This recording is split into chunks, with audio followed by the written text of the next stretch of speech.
Formação para um mundo inédito e digital. A nossa palestrante, ela é graduada em História, mestre em Antropologia Social, foi professora e gestora pedagógica nas redes pública e privada, implantou e coordenou equipes de assessoria pedagógica e formação de educadores. Atualmente, ela é diretora pedagógica na Somos Educação. Coordena a área de Science and Learning e também o programa Profs, uma plataforma de cursos online para formação de professores. Trabalha também com grupos de estudo em transição digital e eu peço que você receba com muitos aplausos a professora Tânia Fontolã. Aplausos!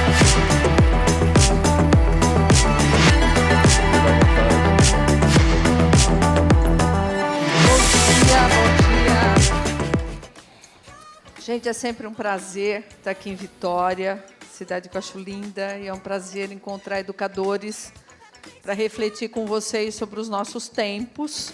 Eu sou uma professora de História, de formação, então a questão do tempo, né, e as características de cada período me importam. E eu começaria dizendo que nós somos educadores em tempos difíceis, né?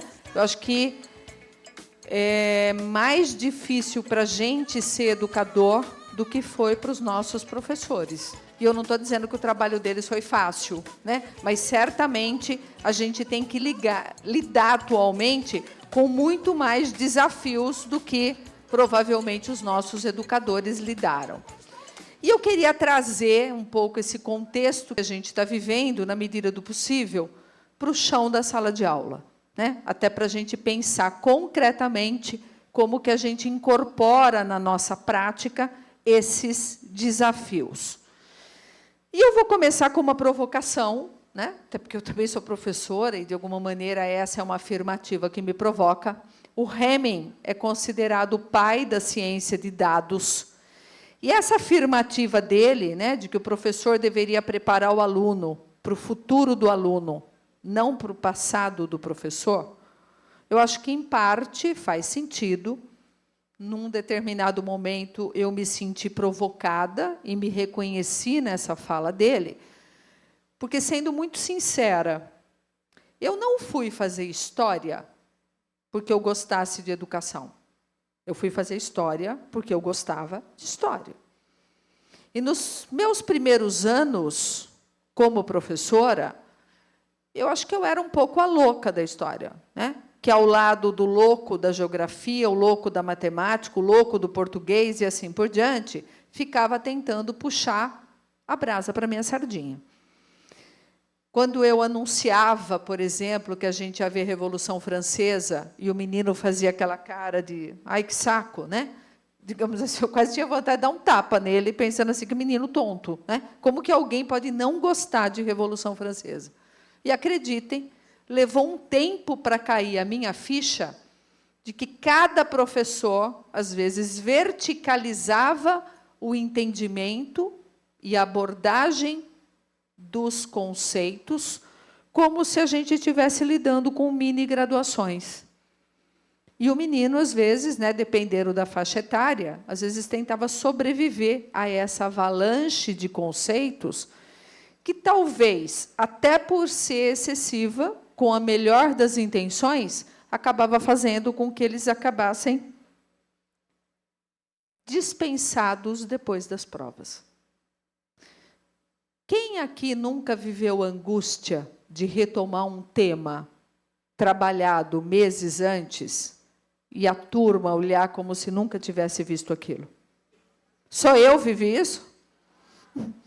Então, eu acho que experiências como essa me levaram a pensar que eu não era uma historiadora em sala de aula, que eu não estava dando uma mini-graduação de história, mas que eu era uma professora de educação básica, da qual história fazia parte. Então, a partir dessa provocação, vamos rever rapidamente aquelas que são as grandes finalidades da educação básica. E eu vou começar aqui de trás para frente. A primeira importância da educação básica, né, e que às vezes nem sempre a gente põe reparo e nem sempre a gente coloca ênfase, eu diria com intencionalidade, né? E aí esse é um aspecto que passa, inclusive, por formação socioemocional, é preparar para a vida no espaço público. Meninos e meninas saem de famílias onde vivem um determinado mundo, né? Então, nas famílias existe um determinado sistema de valores, uma determinada religião, um determinado time de futebol, uma determinada visão de mundo, que é o mundo daquele menino e daquela menina, inicialmente. E, quando eles vêm para a escola, eles vão encontrar dezenas de outros colegas que vêm de famílias que não são necessariamente iguais às dele. E ele começa a aprender que o mundo é maior do que o espaço da casa dele. Ele vai aprendendo, né, que ele tem que negociar. Ele vai aprendendo que existem regras impessoais que regem o funcionamento da sociedade e o trabalho em grupos. Começar a aula às 7 da manhã, ou às 7h30 da manhã, ou às 8 horas da manhã, na verdade, é uma dessas regras impessoais que são estabelecidas, porque é impossível você ter um trabalho em grupo se não houver algum tipo de consenso e algum tipo de prática coletiva. É óbvio, né? Quando esse menino vai aprendendo que a escola tem um horário para o início, que ele tem um dia para entregar o trabalho, quando ele vai lidando com a frustração de perceber que, às vezes, ele é bom numa coisa, mas o coleguinha é melhor, ou ele não é bom em tudo, quando ele vai lidando com a frustração de entregar um trabalho que ele acha que valia 10 e ele leva 6, enfim, ele vai lidando com aquelas questões que, depois de alguns anos, ou depois de uma década e meia, são as questões que a gente vive na vida social. Eu já fui diretora de escola, né? E, às vezes, tinha mães que vinham dizer para mim, assim, né, numa semana de provas, ai, coitadinho, ele não dormiu. Eu não sei por que vocês põem prova, porque na véspera da prova ele não dorme. E eu me lembro de muitas vezes dizer para ela assim, é assim mesmo. Eu também não durmo quando eu tenho uma coisa inédita e super importante para fazer. Né? Ou seja, a gente vai aprendendo a lidar com essas questões. Mas, enfim, esse é um dos aspectos. O outro é o desenvolvimento de habilidades. Houve um tempo que falar em desenvolver habilidades na educação era trabalhar de maneira que o menino reconhecesse de que maneira ele aplicava o conhecimento no cotidiano. O que eu quero dizer com isso? Não adianta o menino fazer 82 continhas de subtração, ou, às vezes, como as famílias dizem, continha de menos, e acertar todas, se ele não sabe calcular o troco na cantina. Se ele não reconhece que o troco da cantina é uma subtração. Não adianta ele fazer uma redação nota 10 sobre a escassez de água potável no planeta, se aí ele vai para o banheiro e deixa a torneira aberta. Então, houve um momento que essa questão das habilidades, né, necessariamente, isso era super importante, significava reconhecer onde aplicar o conhecimento. Talvez na última década e meia, isso se estendeu também de maneira importante. As habilidades desenvolvidas na escola, que têm a ver com a vida social, diz respeito a habilidades sociais de desenvolvimento de funções executivas e de determinadas ações na vida social. Eu vou pegar 3 básicas. Aprender a pesquisar. Gente, aprender a pesquisar não é, no meu tempo, ir para a Barça e copiar de uma maneira mecânica. Ou ir para o Google, colocar um determinado tema que vai voltar com 15 mil endereços possíveis e também copiá-lo, simplesmente Ctrl+C, Ctrl+V. Ou, agora, ir para a inteligência artificial, fazer uma pergunta e comprar a resposta, ou reproduzir a resposta acriticamente. Aprender a pesquisar é você conseguir fazer um percurso em que você vai buscar um elemento que você ainda não conhece para incorporar à sua estrutura mental e para resolver determinados problemas inéditos. Ora, o primeiro trabalho de pesquisa que a gente faz na escola, a gente não aprendeu a pesquisar. Mas a educação básica tem 14 anos.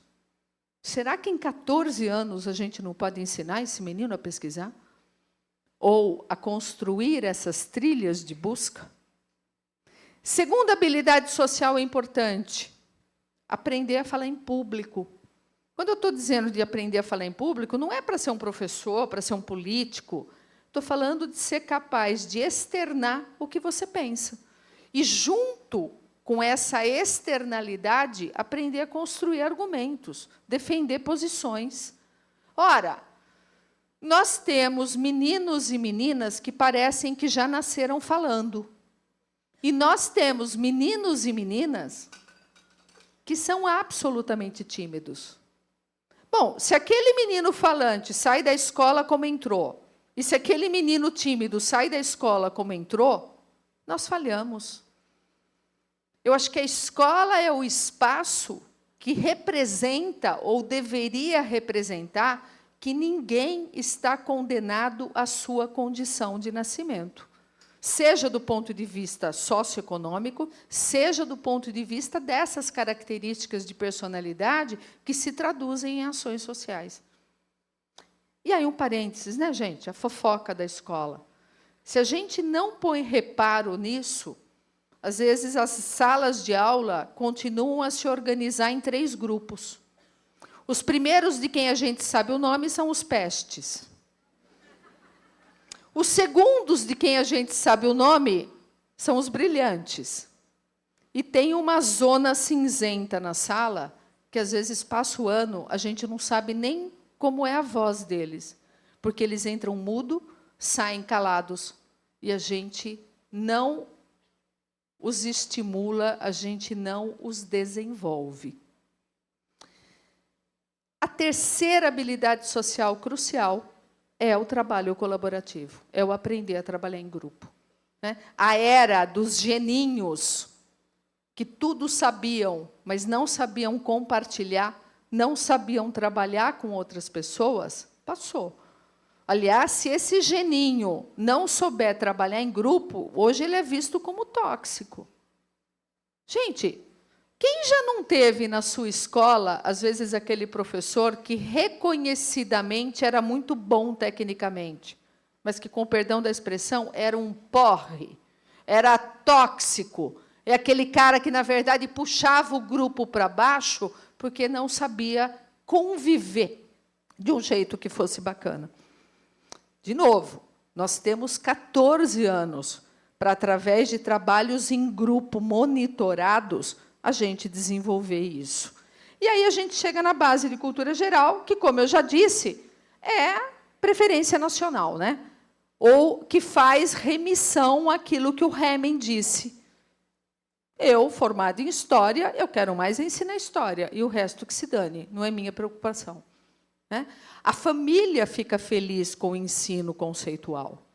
Aliás, às vezes, quando a gente varia a metodologia, ela acha que a gente está matando aula. E vejam, nesses 14 anos, e, portanto, assim, eu disse que eu queria trazer para o chão da sala de aula, portanto, eu não deliro. Eu sei que, no final do ensino médio, eu tenho uma coisa chamada Enem, eu tenho uma coisa chamada vestibular, que tem uma coisa altamente conceitual. Então, talvez o terceiro ano do ensino médio, inevitavelmente, tenha que ter uma característica superconceitual. Mas será que o Enem pode justificar a avalanche de conteúdos, e apenas eles, num 6º ano? Será que o vestibular pode justificar o império das aulas expositivas, e apenas elas, num 5º ano de fundamental, anos iniciais? Então, esses 3 elementos conjugados, né, que, como eu disse, pela minha experiência, pesa sempre mais para aquele primeiro, mas, de qualquer maneira, eles expressam um tempo e um contexto e preparam para o futuro. Essa questão de preparar para o futuro ela é importante, porque, vamos lá, alguma vez vocês receberam nas escolas de vocês um pai ou uma mãe que disse que está pagando a escola com sacrifício porque quer um passado melhor para os filhos? Não. Normalmente, a gente recebe famílias que dizem que pagam a escola com dificuldade porque querem um futuro melhor para os filhos. Pois bem, nós temos problemas. Por quê? Porque o futuro nunca foi tão imprevisível. Então, quando eu estou trabalhando em cima dos conceitos, embora eles sejam absolutamente importantes, são os conceitos que nos permitem entender a nós mesmos e o nosso entorno. Por que eu estou falando português aqui? Eu não estou falando inglês, francês, espanhol. Por que esse prédio para em pé? Por que nessa região do Brasil, nessa época do ano, normalmente faz mais frio do que em outras épocas do ano? Por que há 10 anos eu tinha menos marcas no meu rosto? E daqui a 10 anos eu vou ter mais marcas no meu rosto? Enfim, eu poderia ficar dando exemplo. Então, o conhecimento conceitual, para além do Enem, para além das... ele é absolutamente importante. Ele é aquele nível de conhecimento que nos permite entrar no mundo como atores, entendendo minimamente como ele funciona. Mas lembrem-se, todo conceito é passado.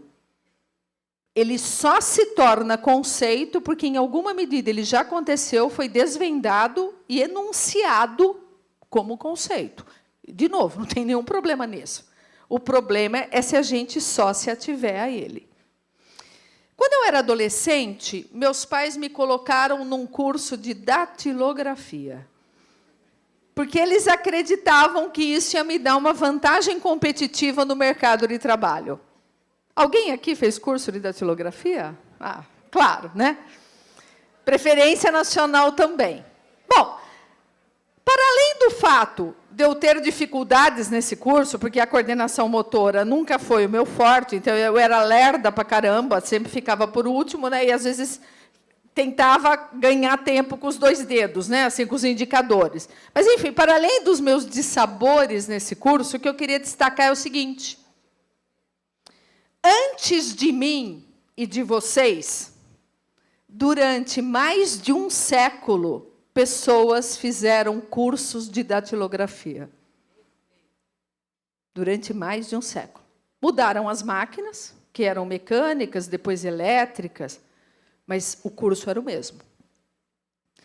Eu pergunto a vocês, qual curso de técnica dura hoje 5 anos? Alguém consegue antever quais serão as tais skills, ou quais serão as práticas que a gente vai ter que dominar nos próximos 5 anos? Então, fechando, né? O corpus conceitual é fundamental para a formação, mas aí trazendo para o chão da sala de aula.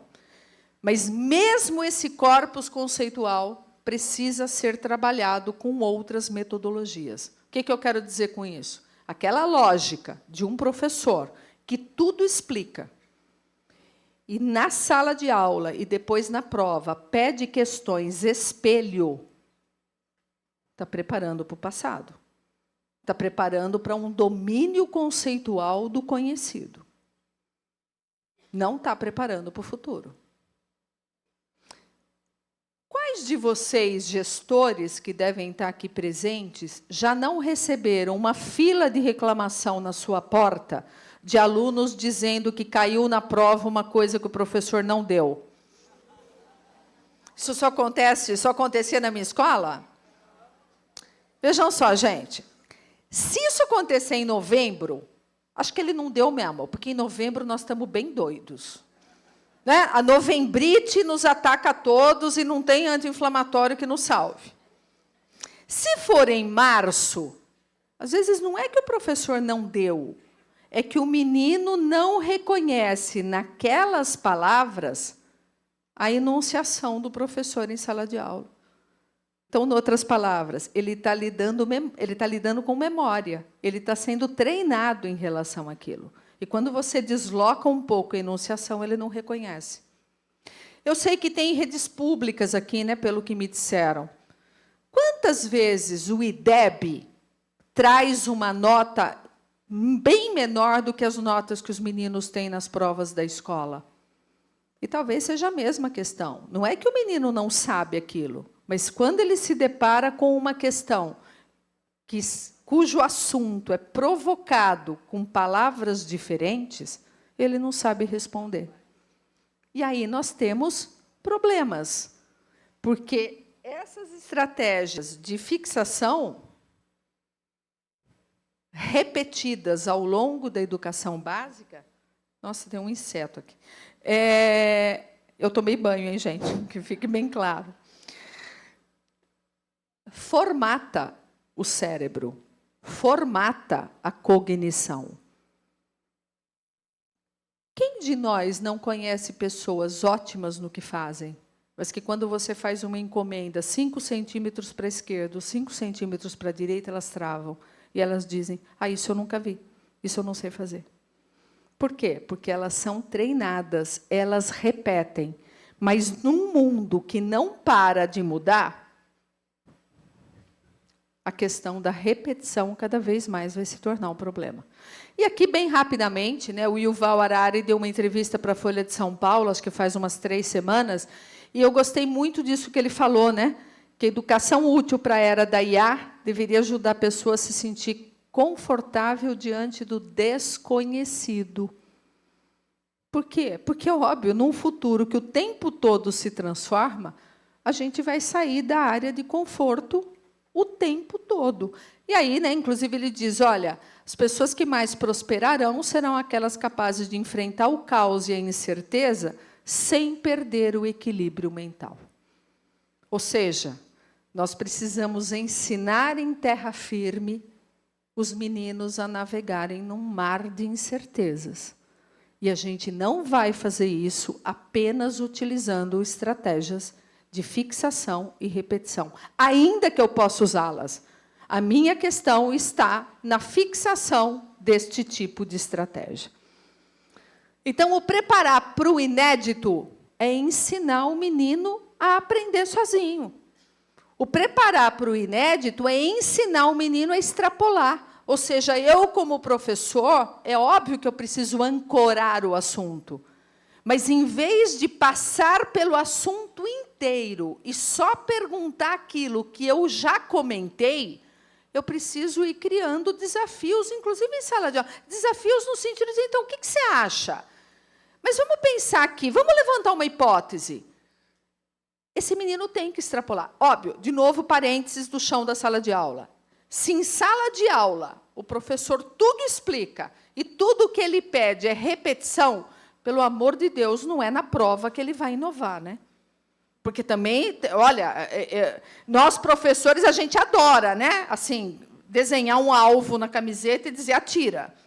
Né? Então, não é na prova. Eu estou dizendo que é preciso estabelecer esse mecanismo desde cedo, desde os pequenos, inclusive para esse menino ir desenvolvendo a sua capacidade de estabelecer relações cognitivas. Resolver problemas, e aí eu não estou falando daqueles probleminhas de matemática, né, que na sala de aula, na explicação do professor, ele usa abacaxis. Aí ele troca por mangas. E ele diz, não, mas eu tenho um problema diferente. Né? Eu estou falando de construção, de busca de soluções a partir de uma referência que está dada. Ir além das aulas expositivas. Você é contra a aula expositiva? Absolutamente. Acho uma metodologia super válida e super produtiva. O meu bode, e aí eu diria, eu sou absolutamente contra o império das aulas expositivas. O monopólio das aulas expositivas. Porque nunca ninguém me convenceu que alguém aprende a pesquisar numa aula expositiva. Que alguém aprende a trabalhar em grupo, numa aula expositiva. Que alguém aprende a falar em público numa aula expositiva. Ah, mas as minhas aulas expositivas são interativas. O tempo todo eu estou perguntando para eles. Eu sou capaz de apostar que numa aula expositiva interativa, quando eu lanço questões para a turma, são sempre os mesmos que falam. Normalmente os brilhantes, né? Até os pestes ficam quietos nessa hora. Pois bem, mas aí a gente chega à era digital, né? Eu acho que o colega que me antecedeu foi muito preciso, né? E foi muito rico no desenho dessas questões. E aí às vezes eu tenho dito, né, algumas pessoas ficam meio assim, eu falo assim, olha, o smartphone é de 2007. No Brasil, acho que ele se generaliza por volta de 2009, 2010. E eu costumo dizer que nós somos uma geração perdida em relação a isso. Porque quando o smartphone começou a circular com as suas potencialidades, a gente não sabia onde ia dar. A gente foi usando, e aí veio a rede social e a internet, enfim. Nós não tínhamos noção dos riscos e dos problemas que trariam. Só que hoje a gente tem essa noção. Então, em 2023, né, o Reddit publicou aquela questão sobre o excesso de telas, mas o que eu queria dizer? Tão verdadeiro quanto os riscos que o excesso de exposição a telas traz é o fato, né? E veja que no mesmo ano de 2023 a Unesco publica esse documento. Então, veja, o fato do excesso de telas ser problemático não significa que eu posso eliminar da formação escolar. Até porque se a escola prepara para a vida social e a escola prepara para o futuro, ora, como que eu não incorporo esse tipo de elemento das minhas aulas, inclusive para problematizá-los? Ah, bobagem. Bobagem porque nós lidamos com uma geração de nativos digitais. Eles tudo sabem. Eles sabem jogar FIFA Soccer. Eles sabem encontrar games e encontrar coisas ligadas a entretenimento. Não significa que eles sabem usar as ferramentas digitais sob demanda. Ou seja, quando eu vou encomendo que ele resolva uma questão usando um aplicativo ou usando a internet, não significa que ele saiba fazê-lo. Ou mesmo pensar sobre o seu uso. Ora, de novo, nós temos esses meninos e meninas conosco durante 14 anos. E nós não vamos incorporar isso? Então, eu vou morrer gritando que ele precisa saber sobre as dissensões internas sobre os sans-culottes na segunda fase da Revolução Francesa. E eu não vou discutir com eles as questões de privacidade e riscos ligados às ferramentas digitais.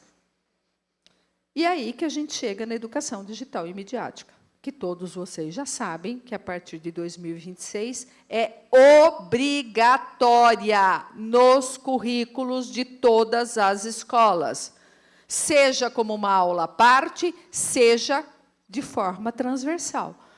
Mas, ou seja, as escolas de vocês estarão na ilegalidade se não colocarem nos seus projetos político-pedagógicos como é que vão trabalhar essas questões. E por que o CNE fez isso? Porque o CNE notou que um monte de gente pegou a lei de limitação dos celulares como desculpa para dizer assim, não vou mais trabalhar a ferramenta digital. E a lei veio dizer o quê? O menino não pode ficar com o celular na sala de aula quando ele não for utilizado com fins pedagógicos. O menino não pode ficar com o celular no intervalo, porque o intervalo é hora de socialização. Mas, seja o celular, seja outras ferramentas digitais, de acordo com os recursos da escola, eles precisam estar presentes, associados ao ensino de conceitos, associado ao desenvolvimento de habilidades, associado à problematização da vida social. E aí eu tenho IA, como já foi dito aqui, né? Então, vocês já viram uma série de coisas, mas eu vou passar esse videozinho rápido para a gente ter uma noção do que nós estamos falando. Esse é um quadro de um pintor holandês chamado Vermeer, né? Então, ele viveu no século XVII, nos chamados Países Baixos, também conhecido como Holanda. Pois bem, alguém chegou para uma ferramenta de inteligência artificial, priminha do ChatGPT. Hoje, o próprio ChatGPT também já produz imagens, como vocês viram, mas, basicamente, chegaram e disseram assim, pois bem, onde estaria essa moça com um brinco de pérolas? O que vocês vão ver é a ferramenta funcionando em tempo real. Não houve aceleração.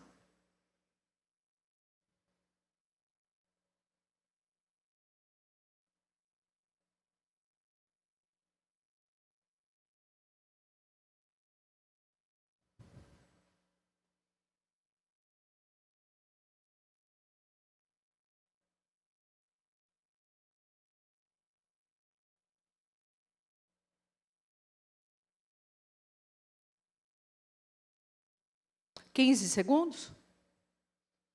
Quantos empregos de designers, de pesquisadores, de iconografia, vocês acham que uma ferramenta como essa eliminou? Contando outra historinha rápida ainda sobre designers e arquitetos.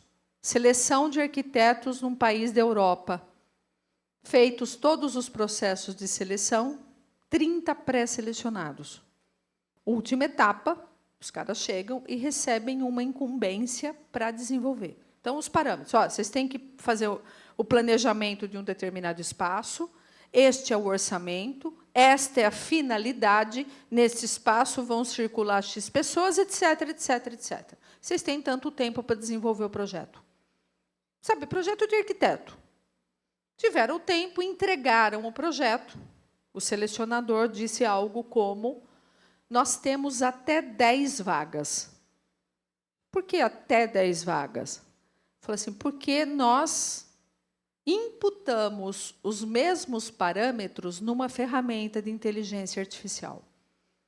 Então, eu quero dizer para vocês que todos os projetos que equivalerem ao da inteligência artificial estão automaticamente eliminados.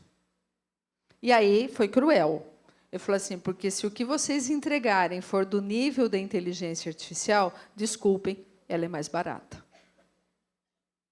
Então, é disso que nós estamos falando. O meu colega aqui comentou, né, que a inteligência artificial, na verdade, no fundo, ela não cria nada. Ela reorganiza informações que são imputadas. Mas, veja, o ChatGPT é capaz de mobilizar simultaneamente, numa resposta, 32 mil tokens. Token é uma unidade de linguagem. Então, é como se ele conjugasse 32 mil variáveis ao formular uma resposta. Quantas variáveis nós conjugamos ao formular uma resposta? Mas o ChatGPT não cria nada. Ele só reorganiza. De novo, gente, a nossa capacidade humana de criação, de inserção, de consideração de outros elementos é o que nos distingue. Mas vocês estão notando que, quando a gente prepara os nossos alunos para repetirem, eles não têm chance diante da inteligência artificial? Porque a inteligência artificial repete com muito mais rapidez e com muito mais possibilidades do que qualquer um de nós. Ariel, preciso da sua ajuda, que não está avançando aqui. Ó. Dá um Enter aí, por favor.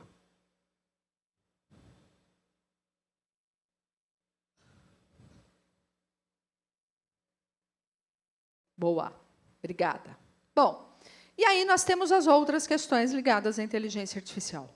Nunca a fronteira entre real e virtual foi tão presente. Então, cada vez mais nós estaremos sujeitos a fraudes.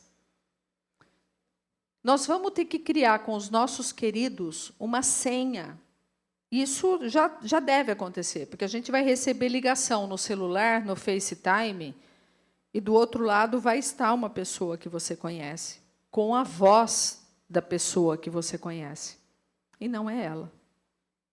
Então, nós vamos ter que criar uma senha, sabe? Do tipo o nome do cachorro, alguma coisa assim, para você checar se aquela pessoa é, de fato, da sua família. né? Porque já tem acontecido isso.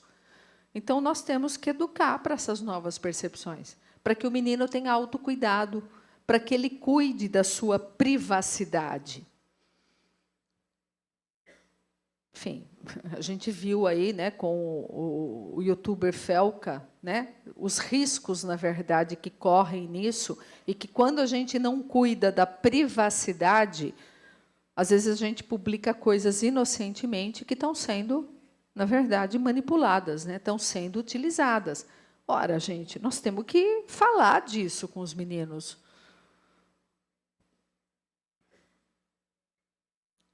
Outro elemento da inteligência artificial que, às vezes, está justamente disponível na palma da mão, no smartphone. Vocês devem ter visto essas notícias, né? Isso aconteceu em vários lugares do país. Aqui eu peguei uma notícia do Rio e outra de Porto Alegre. Meninos que usaram ferramenta de inteligência artificial para criar nudes de colegas. No caso dessa escola do Rio, eu fiquei muito tocada, porque a mãe de uma das meninas comentou, veja, os meninos foram expulsos, etc., etc. Mas ela falou assim, olha, o que me deixa triste é que daqui a 10 anos alguém vai digitar o nome da minha filha na internet e vai aparecer essa foto. Ela vai passar a vida tendo que explicar que não era ela. Então, gente, esta é uma dimensão ética que nós também temos mais de 10 anos, que tem a ver com o socioemocional, né? Tem a ver com autorregulação. Tem uma definição de um filósofo chamado Spinoza, que ele diz que ética é a educação da vontade pela razão. Ética é a educação da vontade pela razão. Ou seja, eu não posso fazer tudo o que eu quero. A minha vontade esbarra no espaço do outro. A minha vontade esbarra no direito do outro.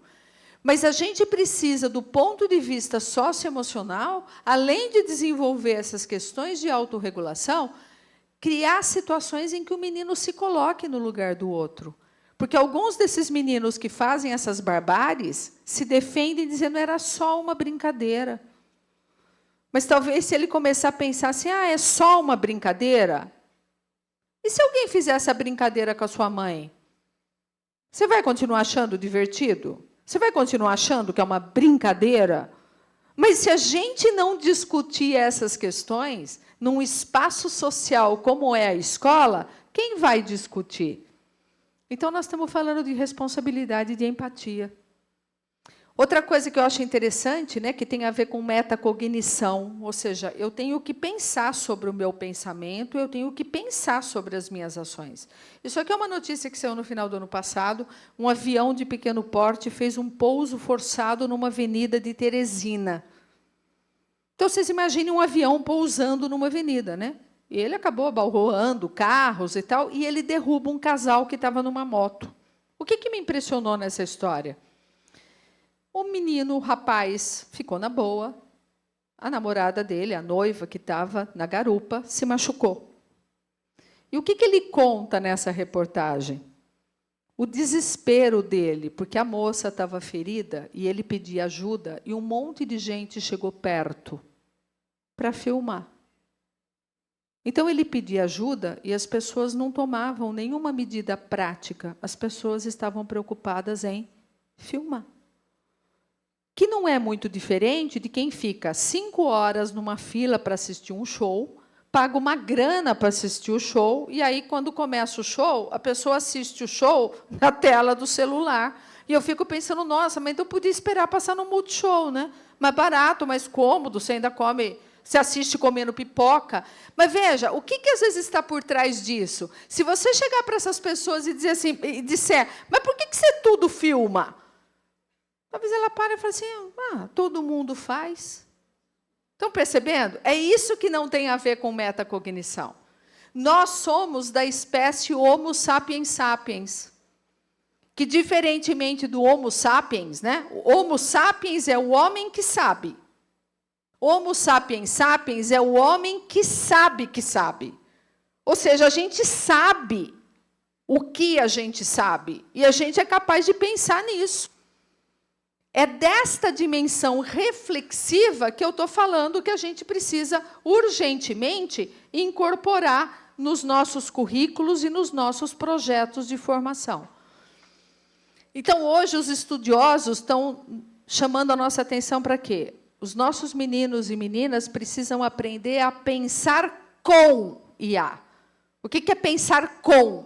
É saber utilizar não só a IA, mas as ferramentas digitais sob demanda, né? Então, como eu falei, não é chegar no ChatGPT só como brincadeira. Eu não vou chegar no ChatGPT e só perguntar o que diz respeito ao meu universo de lazer e prazer. Não, eu tenho que aprender a usar o ChatGPT para resolver problemas concretos que me são dados. Mas notem, como ponto de partida, não como ponto de chegada.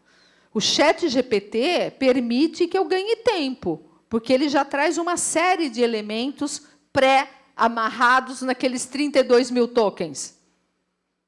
Mas como ponto de partida, se eu utilizar como ponto de chegada, eu vou ser substituído por ele. E por que nós temos que problematizar isso nas nossas escolas? Porque eu ouço, às vezes, educadores dizendo, na nossa escola não entra inteligência artificial. E eu brinco dizendo assim, querido, desce da árvore. Porque é óbvio que eles estão usando inteligência artificial em casa, buscando respostas. Então, se a gente não problematiza essa utilização, depois em sala de aula, criando camadas em cima daquilo, nós não estamos preparando esses meninos para usar a inteligência artificial. E problematizando, inclusive, em relação àquilo que ela nos entrega. Outro dia eu vi uma experiência, pediram num trabalho para o ChatGPT ilustrar um trabalho sobre autistas. Gente, a imagem gerada pelo ChatGPT é absolutamente preconceituosa. Então, se eu não puxo essas coisas justamente para discutir e mostrar para os meninos como aquela imagem não é uma verdade, aquela imagem é uma produção que, inclusive, está cheia de vieses, que nós não sabemos onde eles foram buscar. Isto é também ensinar a pensar sobre IA. Então, veja, é pensar com, porque efetivamente é um recurso disruptivo que veio para ficar, mas é pensar sobre. Quais são os limites? Quais são os vieses? O que eu posso usar ou o que eu não posso usar? Porque provoca dano ao outro e provoca dano a mim mesma, né? Eu estou falando aqui de IA, mas nós estamos falando de ferramentas digitais. Vocês viram a tal da adultização, a discussão. Tem um monte de coisa e tem um monte de imagens que acabam sendo utilizadas a partir de publicações que eram inocentes. Porque todos nós, sem perceber, a gente fica abrindo mão da nossa privacidade. Vocês viram aquelas mensagens que vêm no site, às vezes, dizendo assim, olha, o nosso site utiliza cookies. E, às vezes, na pressa, a gente autoriza tudo. E, ao autorizar tudo, nós estamos sendo monitorados o tempo inteiro. Aliás, como professora de história, isso às vezes me aflige, porque eu fico pensando, né, no nazismo, para pegar uma experiência totalitária do século XX extrema, você tinha a resistência ao nazismo. Você tinha pessoas que, inclusive, davam abrigo a pessoas perseguidas pelo nazismo. Hoje, do jeito que nós somos monitorados pela tecnologia, será que isso seria possível?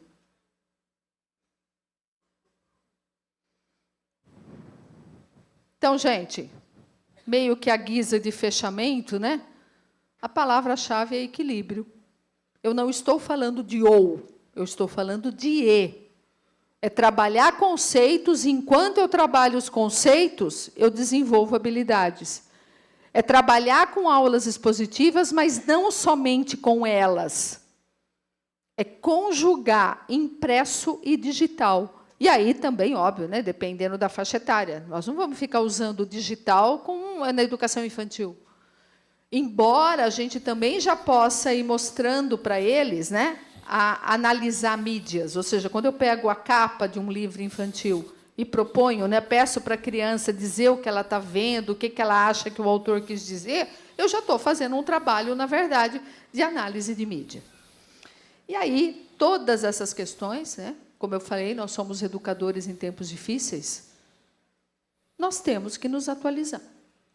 Então, a gente tem um projeto, né, foi dito aí que eu cuido do Profis, um projeto nós somos chamado Escola que Aprende, que eu vou enunciar de um jeito rápido. A escola não pode ser o espaço que diz para os meninos estudarem e ela não praticar.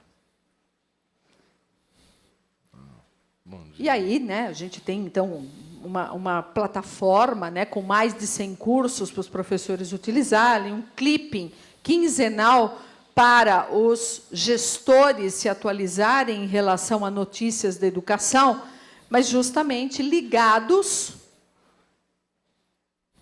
à necessária atualização, que é uma marca do nosso tempo. Então, veja, nós vamos viver mais do que as antigas gerações viveram, justamente por conta do conhecimento, da tecnologia, só que isso vem num combo, não vem só coisa boa. Portanto, a gente tem que ter uma posição crítica diante desses desafios. E, principalmente, porque nós precisamos saber argumentar sobre as nossas práticas. Às vezes, a família, como eu disse, acha que, quando a gente trabalha uma metodologia ativa, a gente está matando aula. Mas, se a família vem perguntar para nós sobre isso e a gente não sabe explicar a importância daquilo que nós estamos fazendo, ela fica com a sensação de que nós estamos matando aula. Como educadora, me incomoda muito o nível de interferência que os professores têm sofrido. Ninguém diz para o piloto como ele vai conduzir o avião. Ninguém diz para o chefe de cozinha como ele vai preparar o prato. Mas as pessoas acham que podem entrar nas nossas escolas e dizer como nós devemos dar as nossas aulas. Então, como educadora, eu tenho um saber especializado. E eu quero que esse saber seja respeitado. Mas eu também preciso me dar o respeito.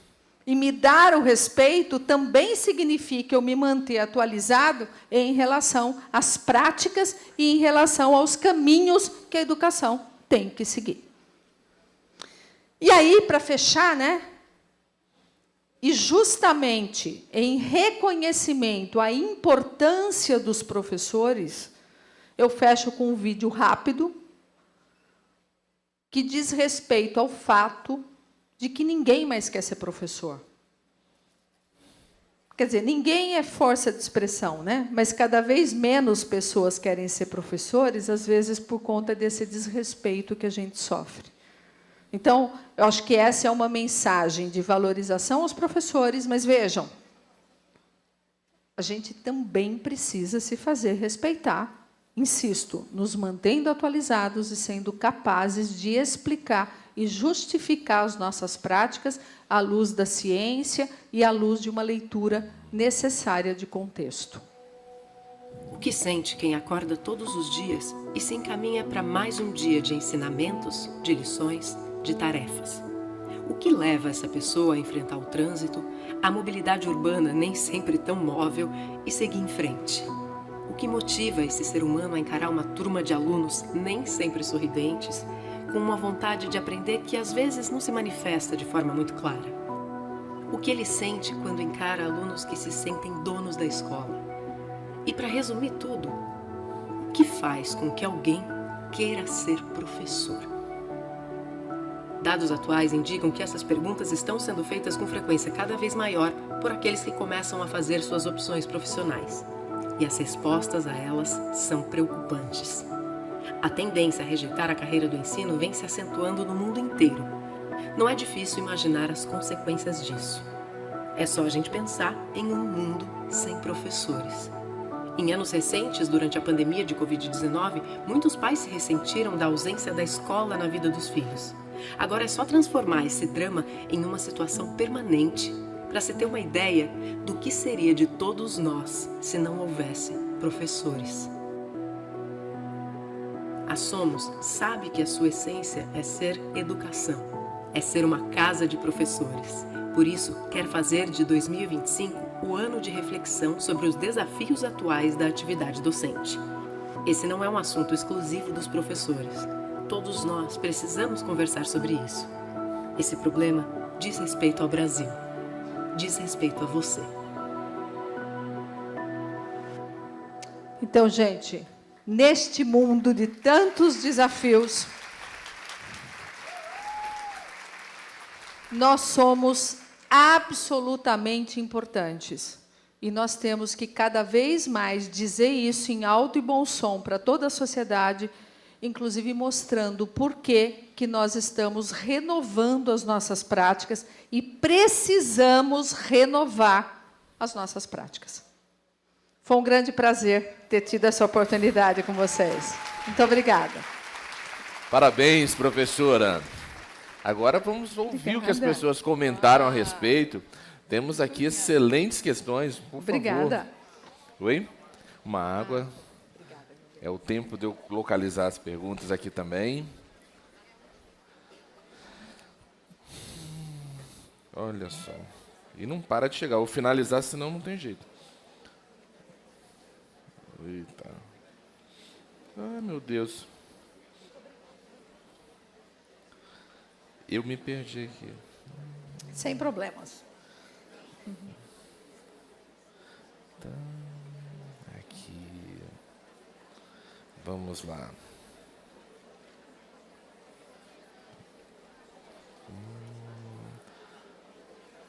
Pronto, na tela. A Tereza colocou para a gente aqui do AP. Parabéns, excelente palestra. A quantidade de conteúdos propostos pela BNCC que a escola tem que ensinar acaba dificultando ou impossibilitando um trabalho com habilidades e aprendizagem significativa. O que a senhora pensa sobre isso? Tereza, a Tereza está aqui? Cadê a Tereza? Aí.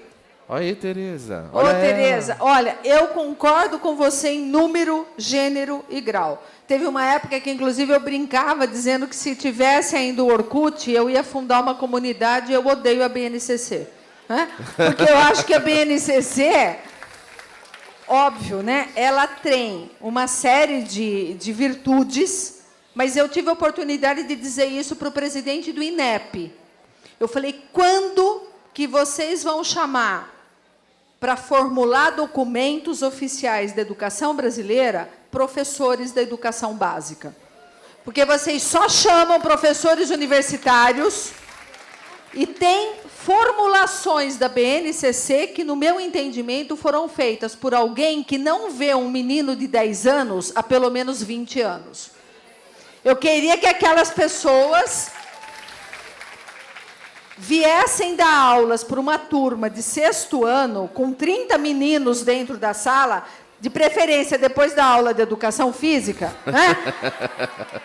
E colocassem em prática aquilo com a extensão com que aquilo é proposto. Então, eu concordo em número, gênero e grau, e dentro dos espaços institucionais que a gente tem, nós temos pressionado ou temos falado com autoridades do MEC e do INEP nesse sentido. Professora, conhece a aula 666? 666? É. Não, eu conheço o Expresso 666 do Gilberto Gil. A aula 666. Aula 666, sexta aula da sexta-feira, no 6º ano, depois da aula de educação física. Nossa, não, essa é para os é maravilhosa. Fortes. Essa é para os fortes. Vamos lá. Ana Cristina, do Jesus Menino. Com sua experiência, poderia citar, por gentileza, alguma estratégia de sucesso utilizada em suas aulas para nortear nossa atuação diante de desafios como inclusão, indisciplina, dentre outras demandas docentes? Bom, Ana Cristina, isso aqui dá uma tese, né, de mestrado, né, na verdade. Mas eu acho que assim, tem algumas conjugações, né, que a gente precisa fazer. Eu acho que, por exemplo, quando você utiliza uma metodologia ativa com rotação de estações, às vezes você consegue, na verdade, juntar grupos em que determinadas características cognitivas, né, que você observa, e aí você pode ter desde alunos típicos com determinada personalidade, até com alunos com neuroatipias, Na verdade, você acaba tendo uma conjugação possível de características e de trabalho conjunto, né? Eu acho que essa questão da indisciplina, ela passa por um elemento de engajamento, né? Óbvio. Quanto mais interessante parece ao aluno uma determinada atividade, às vezes mais ele se envolve, mas também tem muito a ver com a própria cultura e o perfil que a escola se coloca, né? Às vezes, com a melhor das intenções, a gente trata alunos e famílias como clientes. E aí o cliente tem sempre razão. Esse menino começa a se sentir dono da escola. Quando a gente estabelece também com as famílias uma relação de parceria, parceria é uma via de mão dupla.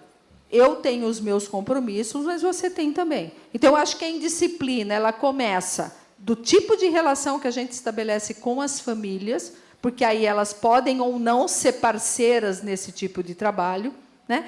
E de uma determinada relação com os alunos que passa por engajamento e passa também por perfil de professor. Porque cá entre nós, os meninos testam. E eles sabem exatamente com quem eles podem passar do limite. Então, também, de novo, respeito dos meninos também é uma coisa construída a partir da prática que a gente estabelece e do tipo de interação que a gente estabelece na sala de aula. Um elogio aqui, olha, a Flávia, ela traz aqui, ó, a palestra foi enriquecedora, trazendo uma grande quantidade de informações interessantes e valiosas. Equipe Pequerruchos Pensadores da cidade de Guarapari. Ô, Flávia, muito obrigada. A Flávia está aqui? Da bela cidade de Guarapari também. Olha ela lá, ó. Ah, tá joia. Flávia, Olha muito obrigada. os Muito obrigada. aí, ó. Muito obrigada. Muito obrigada. Gente, olha só, a professora, num momento brilhante da fala dela, ela trouxe para a gente uma urgência, né? Da gente afirmar a nossa importância para o mundo. Então, antes de sairmos agora para o nosso almoço e voltarmos às 13h50 aqui, 13h50, vou contar com a pontualidade de vocês, vamos gritar e anunciar ao mundo a nossa importância. Nós somos importantes. 3 palavrinhas. Nós somos importantes. Na hora que eu contar até 3, o mais alto que vocês puderem, tá bem? 1, 2, 3. É isso mesmo. Até daqui a pouco, gente. Valeu. Parabéns, professora. Excelente exposição.